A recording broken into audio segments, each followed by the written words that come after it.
उत्तराखंड की धामी सरकार जल्द ही चारधाम की शीतकालीन यात्रा शुरू करने की योजना बना रही है। मुख्यमंत्री ने इस संदर्भ में अधिकारियों के साथ एक अहम बैठक की, जिसमें केदारनाथ, बद्रीनाथ, यमुनोत्री और गंगोत्री धाम के शीतकालीन प्रवास स्थलों के लिए यात्रा को शुरू करने के निर्देश दिए गए हैं। इसके साथ ही धामी सरकार शीतकालीन प्रवास स्थलों पर आने वाले श्रद्धालुओं को GMVN के होटलों के किराए में 10% छूट देने की घोषणा भी करने जा रही है। लेकिन वहीं विपक्ष का कहना है कि मुख्यमंत्री धामी के शीतकालीन यात्रा को लेकर किए गए दावे महज हवा-हवाई हैं। कांग्रेस की मुख्य प्रवक्ता गरिमा मेहरा सोनी ने कहा कि सरकार पहले भी शीतकालीन यात्रा शुरू करने की बात कर चुकी है, लेकिन धरातल पर इसका कोई असर नहीं दिखा।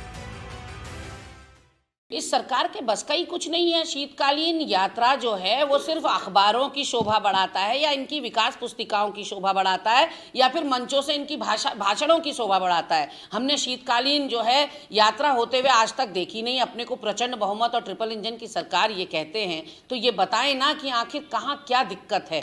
देवता नीचे उतर के अगर दूसरे स्थान पर लाए जा रहे हैं तो बाकी के 6 महीने वहाँ दर्शन कराए जा सकते हैं। तो कहीं ना कहीं इस प्रदेश की आर्थिकी के लिए भी बहुत ज़रूरी है कि आपने यदि ऑल वेदर रोड का इतना गुणगान किया है तो अब उसको उपयोग में भी तो लाइए। लेकिन कहीं ना कहीं मुख्यमंत्री जी शीतकालीन प्रवास की बात कर तो रहे हैं, लेकिन ये भेड़िया आया की कहावत को चरितार्थ करेगा। इससे पहले कई बार हमने संगठन को ये निर्देश देते हुए मंत्रियों को और सांसदों को देखा कि आप रात्रि प्रवास पर गाँव-गाँव जाइए, कोई मंत्री नहीं गया।